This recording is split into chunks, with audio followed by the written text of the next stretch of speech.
Hey all, welcome to our Super Bowl segment. We're Casper and Skyler, and today we're going to be going over our favorite bets for the Super Bowl, key players, and Tom Brady's retirement. The countdown has begun with a great matchup between two of the most impressive teams in the entire NFL, the Chiefs and the Eagles. Mahomes coming into the game off a slight injury, but sources say that he's feeling better than ever. He comes into this game with over 5,000 passing yards and 41 touchdown passes, adding on to his stellar career with now his third Super Bowl appearance, but matching up against the runner-up in MVP race, Jalen Hurts, who has now had a combined 35 passing and rushing touchdowns while also putting up more than 4,000 total yards. Skyler, can you tell me a little bit about your favorite bet for this game? You know, my favorite bet is the under at 49.5. A lot of people think this line is like a little too low. 7% are on the over. But I mean, this Eagles defense is just special. They have the third most sacks in NFL history. They're led by Hassan Reddick with 16 sacks and one of the best corners in the league, James Bradbury. They're also going up against Mahomes, who's not 100%. I think that's really going to affect his ability to perform. And I also want to point out that the referee is Carl Schaefer's. This guy loves to call it unnecessary penalties that just halt the offense. Yeah, so I really love the under here. All right, let me go over mine.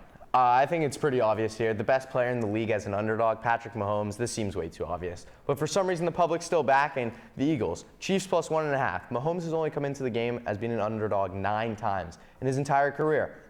What does that come out to? 7-1-1 against the spread. After 2 hard games this postseason, they need their big players to show up, and that's who I think is going to come. There's Travis Kelce, who's proven to be the most impressive tight end in the entire league, and maybe that's ever come into the league.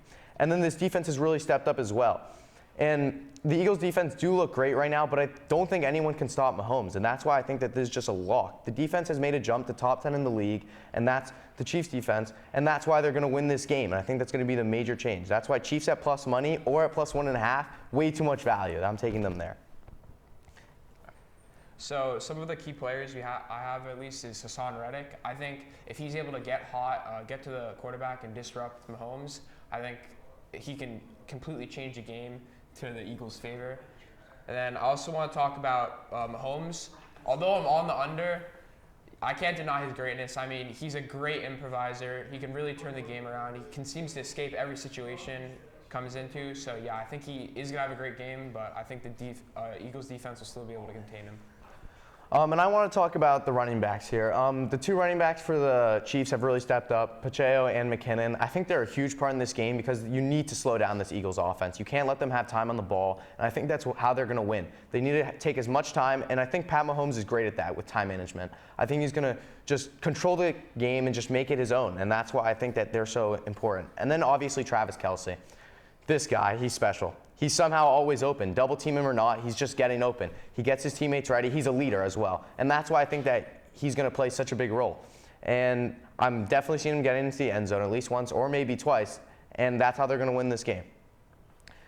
And finally, we're going to talk about Tom Brady.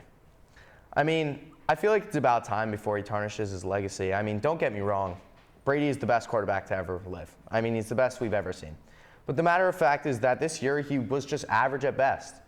I mean, over the course of his career, he's posted around 650 touchdowns, 200 interceptions, and a QBR rating of 97.2. This past season, his QBR rating at a 90.7, one of the lowest in his entire career. It's just a significant drop-off from his peak. Furthermore, I mean, he can't move around the pocket, and I'm not going to say that it's a bad thing. He's 45 years old, but his downfall was evident. His lackluster performance against the Cowboys, where although his stats looked fine on paper, most of it was when it was down by at least multiple scores, and that's realistically, love the guy, but his time has come. I mean, I think he just had the most impressive career today. He's won 7 Super Bowls, the most passing touchdowns, most playoff wins, 3 league MVPs, and the list continues. He's an inspiration to the game, and he's the best to ever do it.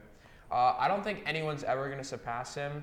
I mean, in my eyes, they'd have to win 7 or more, and realistically, I just don't see it happening. I mean, Mahomes already has 1 early in his career, but his 1 Super Bowl loss was to an aging Tom Brady, and I don't really see a way you can come back from that. Thank you for watching. We'll see you guys after the Super Bowl.